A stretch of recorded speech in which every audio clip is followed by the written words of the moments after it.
Hello, everyone. Welcome. Hi, I'm Mike Elson, founder of VoiceLessons.com. With me, I have Dr. Matthew Edwards. Matt, welcome to the show again. Thanks. Happy to be here. Awesome. Well, it's my favorite time of the week. It's Thursday Night Live. So, everyone, we continue. If you have questions, drop them in the chat today.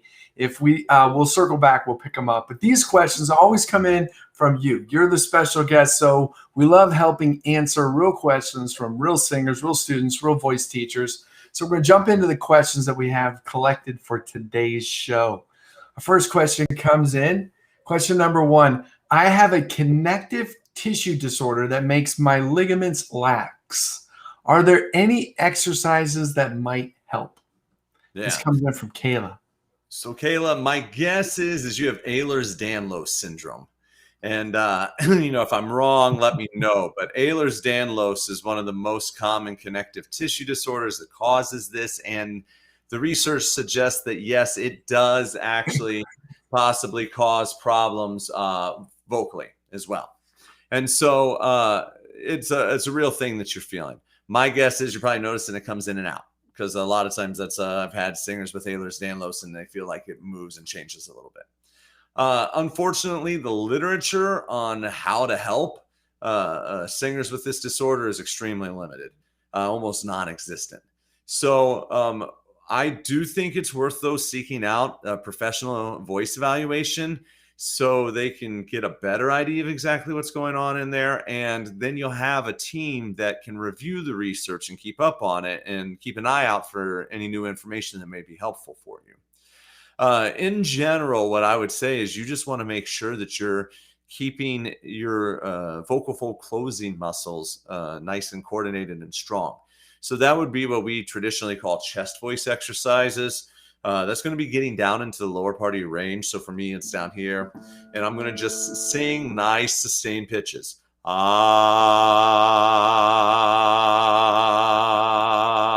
So the lowest notes of my range. And why that can help is that the vocal ligament that you're talking about that's getting lax actually lies within this here. This is the thyroarytenoid muscle. And so on this, the white symbolizes the ligament and the pink symbolizes the muscle. So you can see they run right next to each other. In fact, some of the muscle wraps around the ligament. And so when you contract, or when you sing a low pitch like that it contracts what that thyroarytenoid muscle, the muscle surrounding that ligament.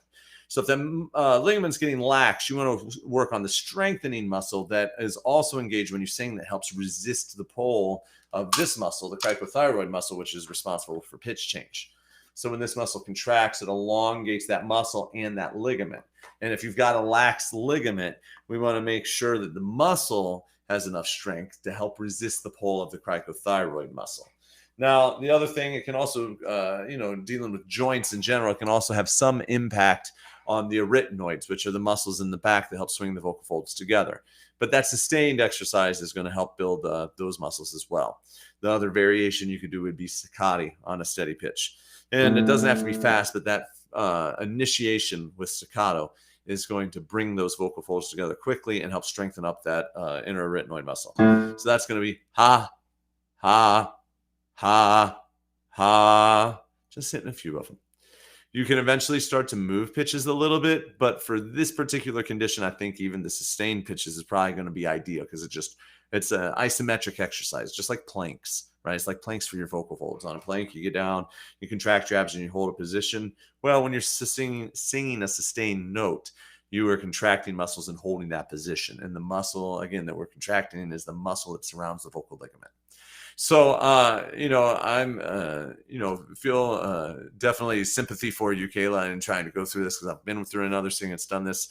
The good news is I'm seeing a lot of research in general about Ehlers-Danlos, because it's being diagnosed more frequently. Now, whether that's better, prevention or catching it early, or it's increased knowledge, it's always hard to say, but there's more literature coming out about it.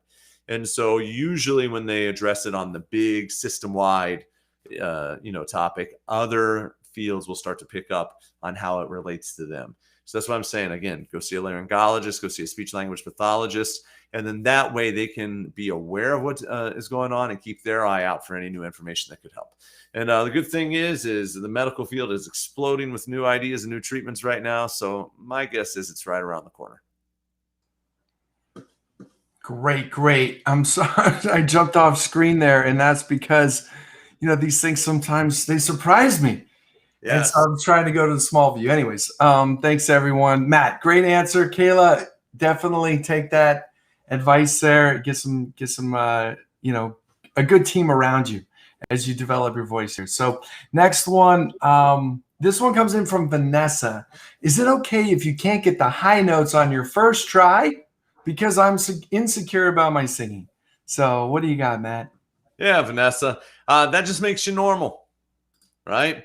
Makes you normal. When you're first getting started singing, it is you need time for your motor system to catch up. Okay, and so that's the how your brain talks basically with your muscles, and the nerves and neurons in your body. They're covered with something called myelin, which is like an insulation. And when you are learning a new task, you actually improve that insulation, and that's going to make your body be able to execute the action quicker over time with continued practice. So when you're first trying to hit this high note and you can't hit it right away, it's because you lack that high athletic level of motor skill control over your instrument. But even experienced singers who go into a song and they try to hit the high notes on the first time, they might be like, wow, that's in a weird spot. So what does that mean? Well, sometimes the music that leads up is actually the problem, not the high note itself. Sometimes on the notes before, they're weird vowels, and then the vowel, or they're like closed vowels, and the high note's supposed to be open, and they're open vowels, and that's supposed to be closed, and your body doesn't know how to just automatically do that, and you have to train it. So you got to go into a practice room, and you got to work on what the transition is going to work for you and give you the result that you're looking for. You may be working on the song, going through it, and realizing that you're putting too much chest register on those lower notes, and that while that would work in any other song that doesn't have that high note, in this song it becomes a problem because you get so chesty that when you need to jump up and hit the high note, your vocal folds can't thin out. So those are the kinds of things that all singers deal with at the professional levels, trying to figure out how to micromanage those little changes to get the high notes to do what they need them to do. So what I would say would be best for you is to make sure that you are giving yourself that time to go through slowly and work the sections that might be problematic. So you're going to want to get just a few little notes before it, sing them, then hit the high note. Then you can sing any other notes in your melody, high note that follows those, just taking it and breaking them apart. Then go further back in the song and start and lead into those notes that are right before the high note and see if you can make that work. Then maybe jump back a few more measures, right? So it's just inching your way away from the high note. Can I get the high note by itself? Can I get the notes before it? Can I get a few more notes before it? Can I get the phrase before it? Can I get the whole song before it? So that's normal process for trying to get your high notes to come about. And then, of course, make sure that you are, working on both registers of your voice so that you're exercising in your head voice and that light quality, the ha, which teaches your vocal folds to let go, to sing with very little compression. It teaches your body to elongate the muscles in your vocal folds, which helps stretch the vocal ligament, stretch the tissue that's in the vocal folds themselves, or the muscle fibers that are in the vocal folds themselves. And then you also want to go down into your chest register, which helps strengthen your ability to close your vocal folds. So that's that ah quality. That's just the muscles that help bring the vocal folds together, builds up the ability to hold them in that position. And then finally, you're going to want to work on messa di voce exercises. And messa di voce exercises are the exercises where we start off in that light, breathy sound, and we go to our full, almost pressed sound. In my voice, it would be this.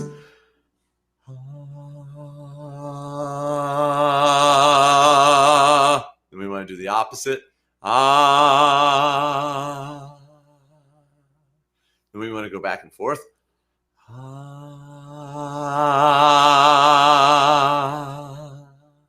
And then flip it.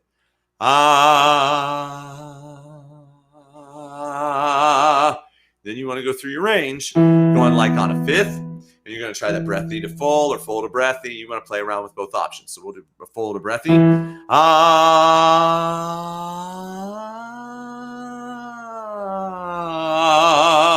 Then flip it.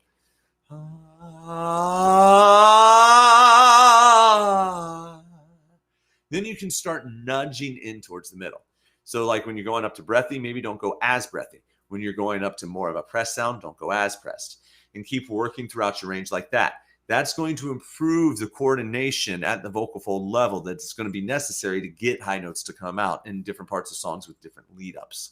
Okay, so if you work on those exercises every day, you're going to be able to improve not only the motor control of your instrument, but the stamina of your instrument. And you should notice that then you're going to start to see that it gets easier and easier to get close to what you want on the first time through a song. But like I said, even the pros got to take it to a practice room and go through it and think exactly what they want to do. And it's that diligent practice that makes it seem easy and like it's no big deal for them. Yeah, that's great advice. I'll just add one other thing, which is the adage that the high voice is no place to practice your technique. So just don't go up there and keep trying to get the same high note over and over again. Chances are you got to work on some of the parts in the middle or the bottom first before you can get the higher pitches in your range. Yep. Okay, cool. Let's jump into our next one.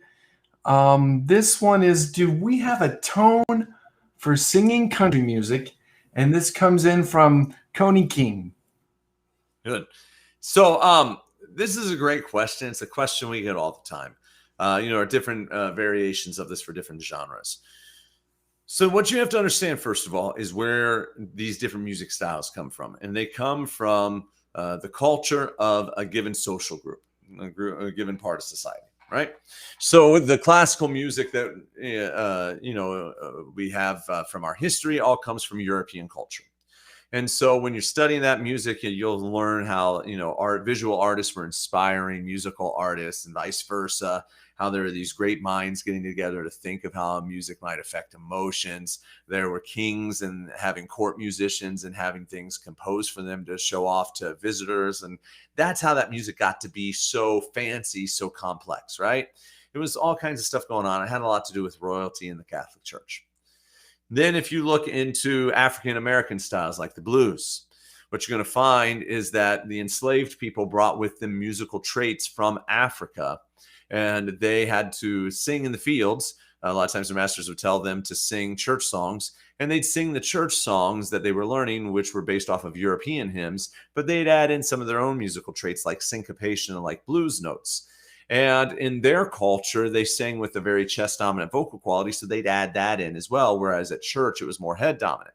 So eventually, over decades of people doing that, we get the genre we now look at called spirituals.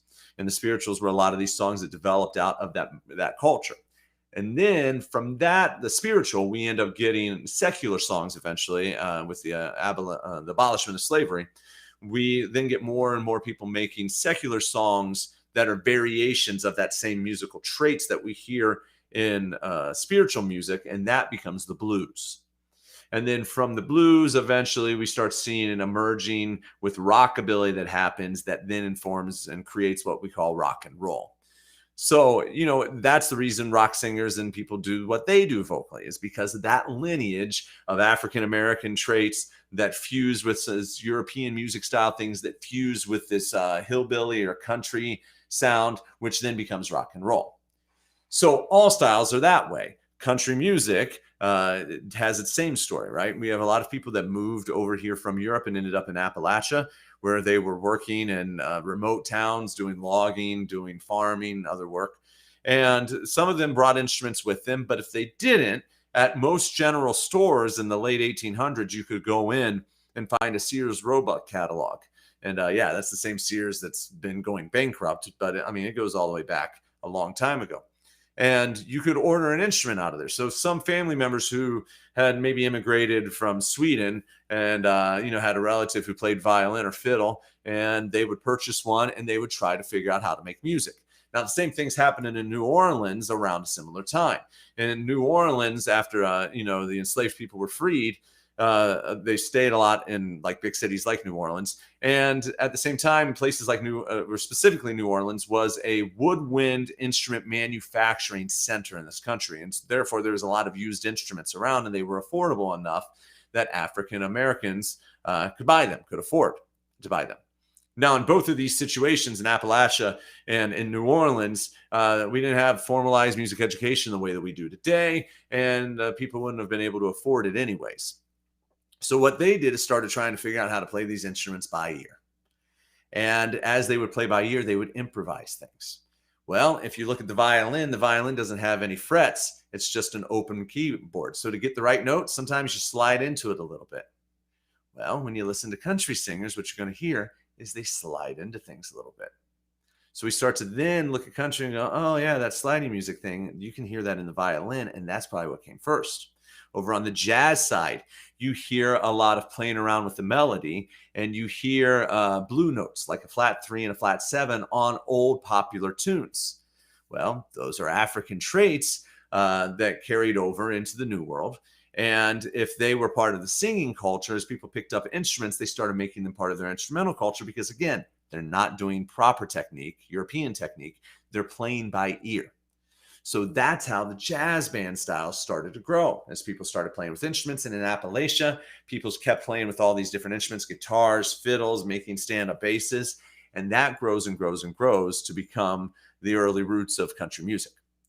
And then it went through, a series of evolutions along the way. And so you got to first look at that culture to understand that. Another thing is to understand that because of the countries that people came from and merged together in Appalachia, they ended up with their own dialect, or people in the South also end up with their own dialect, or what we call their accent. And they sing from that place because people in most untrained styles sing like they speak. So when we hear certain ways that people use their vowels, that's because it's their native language. And I bring all of this up because that's where problems can start to arise across all genres. Is if we start to look at some of these things like the twanginess of country vowels and try to imitate that. Because what that is actually is it's people's speech patterns that they were just putting on pitch, right?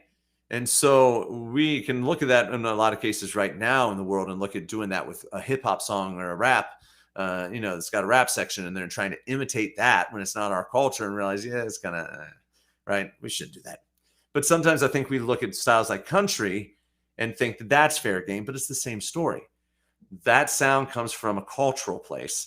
And what we need to do instead is try to look at the instrumental place, right? And not the language and the accent. So what I want you to do for country music is to start looking at how the violin plays, the fiddle plays, how the steel guitar plays, how the regular guitar plays, and start merging all of those things together in your voice, right? How do you imitate a sliding guitar? How do you imitate a sliding fiddle? And start making that the thing that leads you into a country style. And the best thing you can do is what, every other country artist has done, which is study their history, study their ancestors. If country is really your thing, go back and listen to the earliest recordings that you can find. And go back into the early 1900s. The Smithsonian went around with a wax cylinder recorder to try to capture some of the folk music that was happening in this country. Go listen where things started, right? The blues that you hear on the original blues artist is nothing like what you hear from Eric Clapton. So studying, him alone is not going to get you a blues sound. Studying somebody like Rascal Flatts alone now isn't going to get you the best country sound. You're going to get your best authentic country sound if you go back in history and learn about it all and sing songs from every era and see what you learn from listening to those artists, imitate those artists. And as you imitate all these different artists throughout history, you're going to start to find your own natural style, the way that you like to bend certain notes. You're going to start to figure out how to use your authentic speaking voice instead of trying to come up with what you think is a specific, vowel quality or diction quality that you're supposed to have, which is actually based off of someone's regional dialect. So I think this is the best way to approach any style. It would be a lot easier if I could give you a formula, and we could. But the problem is that formula becomes a stereotype. And I think our world as a whole is realizing right now we need to move away from stereotypes of all kinds. So, when you're learning how to sing a new style of any type, really study your history, study your culture, dive into learning it by imitating all of the greats that came before. And through that process, you'll find your own authentic sound. Awesome. Okay, so let's jump into our next question here. We've got this one from Christian. Why is it hard to keep singing in a high note? And what can I do about this? Good. Well, now see, Fabiana has something too. She wrote in on the chat saying something similar. Hi, I'm from Peru. How can I reach high notes? And welcome. I'm actually doing a masterclass in Peru in a couple of weeks. I'm excited for that. It's going to be a virtual online, but if you're one of the students there, I look forward to seeing you. So for both of you, let's talk about these high notes.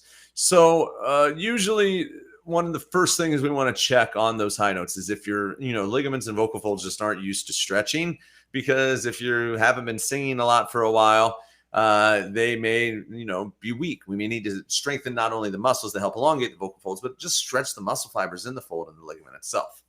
And so the best way to do that is to just start sustaining out reasonably high notes. So a note that you can reach, but it's not pushing the most extreme, in a breathy, airy quality.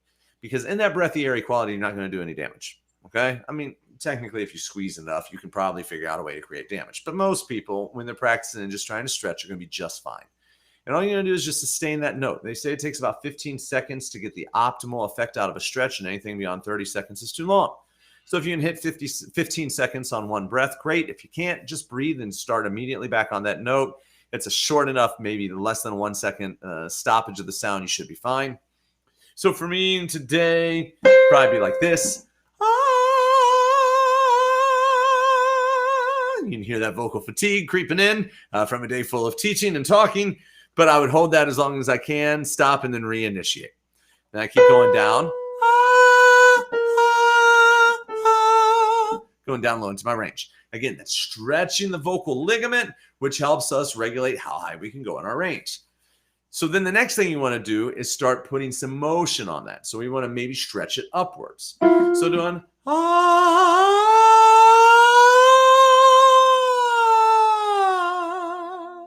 So you're training that muscle that it can stop along the way, but you're also just giving it a nice long stretch back and forth. Then, as you're doing that, you're going to be starting to strengthen the muscle that actually helps elongate the folds. That muscle is called the cricothyroid muscle. It's this one right here. Okay, so the muscle we were talking about before, we talked about at the top of the show, but just to touch on it, it's the thyroarytenoid muscle. It goes through your vocal folds. That one usually helps bulk up the folds and helps shorten them, where the cricothyroid muscle on the side is what helps tilt the larynx. And when the larynx tilts, it elongates the vocal folds. And so that's the next thing we need to do, is to address that cricothyroid muscle and coordinate it, strengthen it, and start getting you some stamina. And so the way that we're going to do that is start doing really slow, stepwise patterns.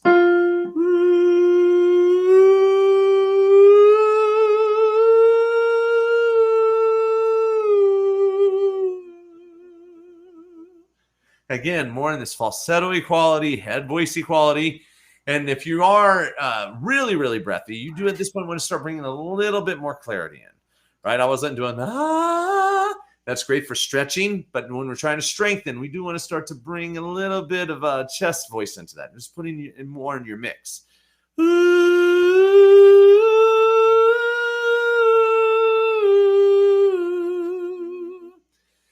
So start doing that work and adding that into the mix. Then we want to try to take your regular voice up into the top and see how we're doing. So we could do that on a 1, 3, 5, 8, 5, 3, 1. I'm going to stay pretty low because my voice is pretty exhausted after today. Yeah, yeah, yeah, yeah, yeah, yeah, yeah. And just see what comes out. If it's real strainy, we're going to want to try to lighten up a little bit. And if you're not sure how to do that, I just talked about the Messa di Voce exercises. So go back in this a little bit. And when we're talking with a student about Ehlers-Danlos syndrome, is the one that asked about a lax vocal ligament, we give you some good tips for that. So, which Fabiana is asking. Yeah, great. So Fabiana, essentially the best place to start, we talked about, but I'll go ahead and review it here for mix, is with what are called Messa di Voce exercises. So first you get that head voice cranking along and stretching, because that's probably what's in your way, is it's weak and that vocal ligament's tight. Then you get down into the chest voice. And in the chest voice, you just want to start moving your voice in that speech-like quality.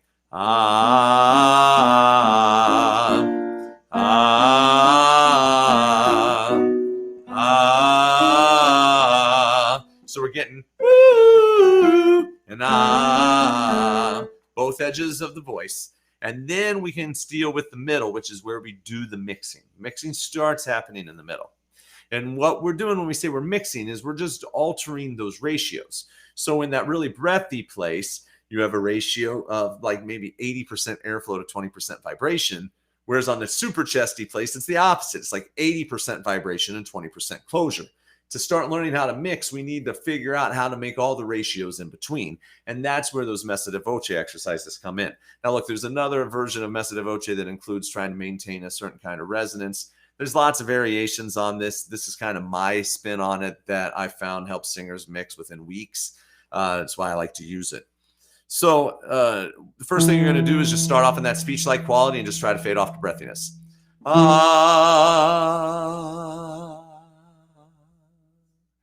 And it's going to be a little bumpy. I've spent most of my time teaching, not singing, so I don't drill these every day like I would need to if I wanted to be performing actively.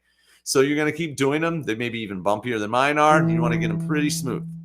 Then we want to do the opposite. We want to start breathy and we want to grow. So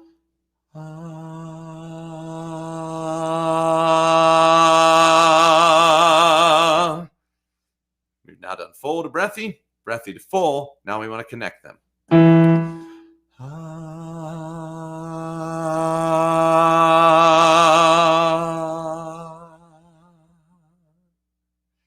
Everything in the middle of the beginning and the ending point, those are variations of mix. So then stop somewhere along the way and sustain that quality. So we'll go breathy and we'll start to move into full. And I'll just sustain right here. And this is one variation of mix. Now I could do that again and go. And I could stop right there. And that's another variation of mix. Or I could do. And I could stop right there. And that's a whole other variation. Right? That's that old-fashioned like musical theater, really, really chesty. And then, of course, you're going to find what your own variations sound like because not everybody sounds the same, right? Even if you put a group of 10 people who are all the same voice type, the exact same age, they're all going to have different variations of what their mixes sound like along the way. So you're going to have to do you at that point. Then you can start spreading out this mixing exercise over a pitch range like a fifth. So you're going to start really breathy and then glide up to your full.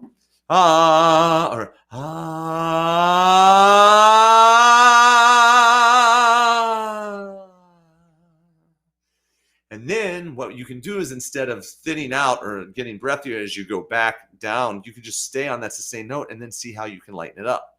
And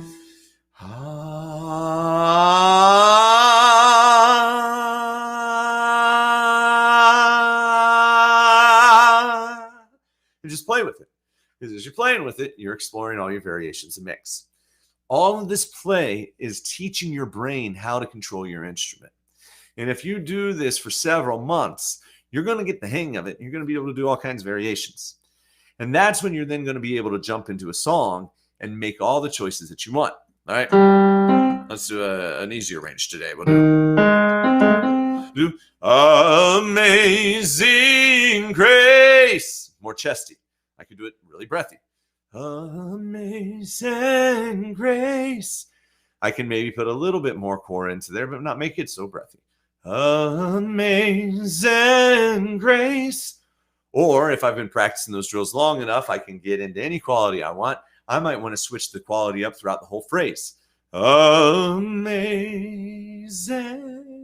grace, how sweet the sound. Right? And do whatever you want. So that's why these exercises are so important and why Mike and I talk about them so much. This registration work at the vocal fold level is really the key to a lot of singing in all styles. And it doesn't have to be any specific tone quality. I mean, you notice I didn't say anything about vowel, nothing about placement. So if you've got a raspy voice, let's say you've smoked a lot and you've got some maybe drying out damage done to your vocal folds, then it's not going to have the same pitch as somebody who hasn't, or the same quality as someone who hasn't. And that's fine. This exercise will still help you, right? Let's say you sing in a death metal band and you're saying, but Matt, I'm doing death metal growls all the time. Well, guess what? It'll help you with that too, because those fry screams, you got to be able to thin out. And in order to go, wow, you got to be able to thin away from the which gets you stuck. So doing those light glides of that can be used on fry to get you all those different qualities that you might want there as well. So there's really not a genre of singing that this exercise set will not help. All right. Because it's about coordinating your musculature, coordinating your instrument, not changing it, right? And all athletes who specialize in any style of singing do the work to figure out how to coordinate their body for that athletic activity. Singing's no different, and this is the best coordination exercise routine that you could possibly do. Awesome. That's great. And I love how you remember again and bring it up for the users that registration is really, it can unlock a lot of things, especially the high notes, right? Because you can definitely don't want to be taking up the chest voice to your high notes. You got to thin out for Yep. sure. Cool, cool. Okay, so we got one more question, and we'll check the chat again. This one comes in from Salamatu. So, how do I have a perfect voice? And what are the steps to getting it? Great. So I'm going to tie Salamatu back into a little bit of what I talked about on the country music question. And here's the deal, is that this whole idea of a perfect voice can be traced back to Europe, and specifically to Victorian England. And in Victorian England, back in the 19th century, there was a rise in the upper class and the upper middle class in society. And that upper class, upper middle class was really into the arts at that point in time. And they started grasping onto this idea that they eventually labeled voice culture, that if we trained lower class people to speak more properly, it would elevate their status in life. Now, this didn't only exist with, it existed with poor kids of all races, right? So especially they talk about in the articles I found on about foundry children. So, people in factories and working and thinking that they take the kids of factory workers and teach them how to speak with good voice culture and sing with good voice culture, that is going to help them elevate their status. They also used it to go into Africa on their mission trips and try to, as they were trying to convert Africans to Christianity, they were using voice culture as a way, because they knew that in Africa, everybody sang. It was just part of their culture. And they write that, hey, realizing that this culture likes to sing, if we teach them to sing the right way, then who knows what can happen. And it might be a way to bring them over to God. That's the roots of bel canto and voice culture, right? They were writing in a specific era. And that bel canto and idea has gotten carried through to the year 2021, where we still have this idea that bel canto is the root of all good singing. It's not, right? There's so much writing on. I was just reading a book chapter today about this very subject. It's got it on my mind. An author out of Canada actually addressing this, because around the world, including in Canada, we have large indigenous populations that were singing probably definitely way before Bach, Beethoven, Handel, and all of those artists who started writing compositions that required a specific kind of sound, which was the forerunner to us getting into this official bel canto idea of voice culture. And all of those cultures were doing just fine. They were happy with their music. They were singing well until European society tried to come in and mess with it.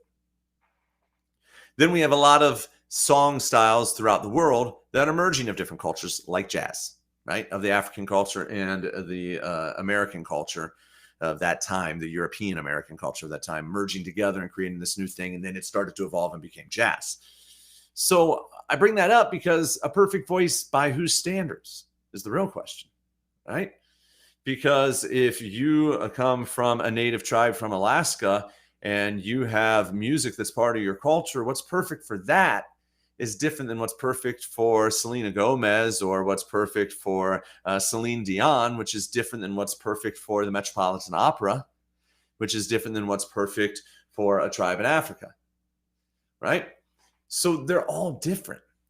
So the only way to really describe perfection is getting your voice capable to do the things that you want to do, because then that's perfect to you, because there's only one you. Right? There's only one of everybody watching this show. There's only one of you. And we know from science that your voice print is unique to you. Even Elvis imitators cannot replicate Elvis's voice print. Okay? So your voice is yours. Your life experience has led to some of those vocal qualities. And if you draw from that life experience and find songs that align with your identity, and you sing them with your voice, which is part of your identity, that's already moving towards perfect, because it's an expression of yourself. Now, when you get into that music and that style, you need to dive in to really understand it. Like I was just talking about with country music, you got to go back and learn your history, study the culture, and listen to, as you're listening to that music, start singing the songs that you're coming across along the way. All right, go decade by decade and study the great artists of each decade. Now, as you do that, you're going to run into sounds you can't make. That means in that instance, your voice isn't perfect because it's not able to do the expressing that you want it to be able to do in that particular genre. So then when you come across those issues, you're going to need to figure out what that is. So maybe you have a high note issue like we just talked about, where you're going to need to figure out the exercises to start coordinating your instrument to be able to get those high notes, and then start singing them in the songs that you like that have that. And you're going to start absorbing that approach inside of your own voice. And with enough practice, it will be a more perfect delivery of your authentic self through that particular song. Then you keep moving through different songs and keep finding all these other little things that you can't do. Now, if you start running into lots of things that you're going, wow, but I can't do that or that or that or that or that, that's when you want to get a vocal coach. Vocal coach that's got enough knowledge about your genre that they can help you. There are some vocal coaches out there that specialize in only one genre. And if that sounds like the right fit for you and it's the right price and you can fit into their schedule, then great. There's a lot of other people out there who specialize in helping singers sing any genre by helping them do the process I told you about. And they go on the exploration with you, and their knowledge of vocal function and history and how music works, they can help you learn to sing anything by helping you do the studying and absorbing by yourself. And then they provide the technical know-how to get you through any roadblocks that you come up to make the sounds you need to for the songs you want to sing. Okay. So, don't be afraid of going out and seeking a coach. The only way you can go wrong with that is going to a coach who has no idea at all about your style and isn't interested in trying to show you how to sing that style, but rather interested in trying to teach you, for instance, bel canto, saying that once you master that, you'll be able to sing your other style. It's just not true. That goes back to the idea of colonization using voice culture that came out of Victorian England. It's 2021. We don't need that. We need genre-specific training. So you're going to want to find that, okay? Otherwise, what I would say is, the steps to getting is practice, practice, practice, practice. That's an old saying in the music world. So now we can, with science, fill in the blanks a little bit. What that really means is we go through 3 phases of learning anything, any new skill. The cognitive phase, which is where we don't know how to do it. Sometimes we don't even know it's a problem. Like, we don't realize that, singing every song like this with my head could eventually give me neck problems and mess with my voice. Didn't know that. So you have this discovery. That's the cognitive stage. And in that cognitive stage, you go, okay, how do I fix that? And then you gather information. As you gather information and start trying to apply the concepts, you start learning and moving into the motor learning phase, where you can start noticing, I carried too much chest up on that note, didn't I? And then if you're working with a coach, they'll say, yeah. And you go, okay, how do I fix that again? And they'll show you. The more you do that kind of work, eventually you'll be like, can I try that again? I know I carried up too much chest, but I think I can fix it. Your coach will be like, sure, try it. And you do it. That means you're leaning into the later phase of the motor learning stage. And the more consistently you start doing that, being able to catch and self-correct. And when you get self-corrected, that means you're really getting a hold of this concept, this idea, this approach. And when you eventually don't need your teacher to tell you anything at all, or your coach or your friends or whoever you're leaning on to give you, advice about what to do, or if it sounds good, or even if you're just recording yourself, and you get to the point where you start listening to the first recording of it, and you're going, hey, that's good. That's what I wanted. Then that means you reach the final stage of learning, which is the automatic phase. And in the automatic phase, it is now programmed in your body. Your body knows how to do it, and you don't really have to think about it anymore. So when you're trying to get to perfection in whatever your genre, whatever your style of music is, that's the process on every technical challenge that you come up upon along the way. Okay. So, I think that's in general is, learn about your genre to understand what the expectations are, the culture and history that inform that genre, accept that your voice is uniquely yours and that there is no specific one technique or one approach that you have to use for all styles. You got to find what each style needs. And, go explore and have fun. And if you get stuck, ask for a coach. And I will say the 2 exceptions I will say to this a little bit are musical theater and opera or classical music, because they've existed for such a long time in a codified, formatted way where it was being documented on sheet music. You were doing multiple productions of the same music, and you were bringing in singers who didn't write the music, but you were asking them to sing someone else's music, and that person wanted it sung in a very specific way. And they were alive for 40 years while their show was still running, and they always told people, I want it this way. Well, then there are some rules. But, for the most part, I think in the United States, those are the 2 biggest. And if you're studying the culture and the history of any other style, you're going to come across any other, understood rules along the way that people always do this. Then you'll start to discover it on your own. But as far as like formalized pathways, the two biggest formalized pathways you're going to find are the classical pathway and the musical theater pathway, because those pathways have been in existence in training for well over 100 years at this point in time. And there's been enough time to codify that. The whole idea of teaching people their genre as it is meant to be, just as that genre, is relatively new. The last 10, 20 years is when it's really picked up. So we don't have a lot of those things written. It's more learning it from other people and learning from living in the scene and going and hearing live music and starting to look for commonalities.